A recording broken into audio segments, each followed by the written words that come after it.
Hai, sebelum lebih dalam lagi saya masuk dalam pemaparan materi kali ini. Ada pepatah mengatakan tak kenal maka tak sayang. Maka dari itu perkenalkan, nama saya Aprilia Tangkilisan dengan NIM akhir 121, mahasiswa Fakultas Hukum Universitas Samratulangi. Dalam materi kali ini saya akan memaparkan tentang landasan hukum dari perancangan perundang-undangan dan apa sih fungsi dari peraturan perundang-undangan.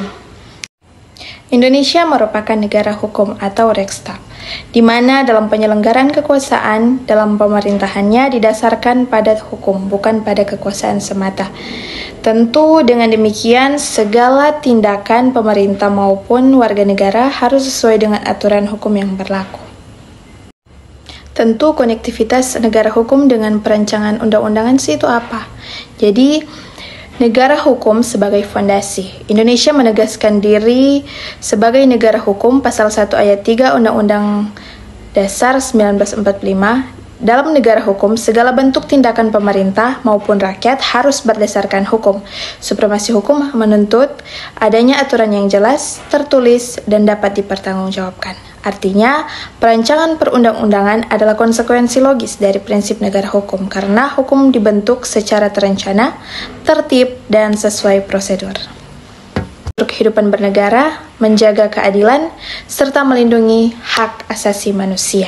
Tanpa peraturan perundang-undangan yang baik, prinsip hukum bisa runtuh karena hukum berpotensi tidak memberi kepastian dan keadilan. Kita masuk dalam prinsip negara hukum dalam perancangan undang-undang. Dalam perancangan perundang-undangan, terdapat prinsip yang mencerminkan ciri negara hukum, yaitu yang pertama keterbukaan. Masyarakat berhak terlibat memberi masukan. Yang kedua, kepastian hukum. Rumusan norma jelas dan tidak multitafsir.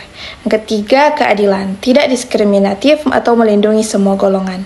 Dan yang terakhir, sesuai hierarki hukum, sesuai dengan tata urutan aturan perundang-undangan. Kita masuk dalam landasan hukum perancangan.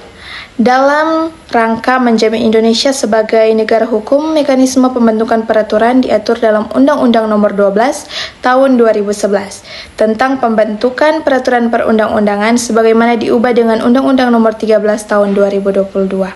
Undang-undang ini memastikan setiap produk hukum harus lahir melalui perencanaan, penyusunan, pembahasan, pengesahan, dan pengundangan. Yang keempat, mewujudkan kepastian hukum dengan adanya aturan yang tertulis dengan mengikat semua pihak tahu batasan hukum yang berlaku. Kelima, sebagai sarana perubahan dan pembaruan masyarakat. Peraturan dapat digunakan untuk mendorong pembangunan, pembaruan hukum, dan penyesuaian dengan perkembangan zaman. Yang terakhir, sebagai alat kontrol terhadap kekuasaan, membatasi agar pemerintah tidak bertindak sewenang-wenangnya. Jadi, kesimpulannya, peraturan perundang-undangan berfungsi sebagai pedoman hidup bernegara, mengatur tata tertib masyarakat, menjamin hak dan kewajiban negara, dan menciptakan kepastian hukum, menjadi sarana pembaruan masyarakat serta alat kontrol terhadap kekuasaan. Landasan hukum tertumpu pada Pancasila sebagai filosofis, kebutuhan masyarakat sosiologis, dan Undang-Undang 1945 serta Undang-Undang Nomor 12 Tahun 2011 tentang pembentukan peraturan perundang-undangan, yaitu yuridis. Sehingga peraturan perundang-undangan adalah instrumen penting untuk mewujudkan keadilan, keteraturan, dan kepastian hukum dalam kehidupan berbangsa dan bernegara. Itulah hasil pemaparan materi. Jika ada kesalahan yang saya sebutkan, salah pasal, salah angka, ataupun salah kata, saya mohon maaf dan saya ucapkan terima kasih. Tuhan Yesus memberkati.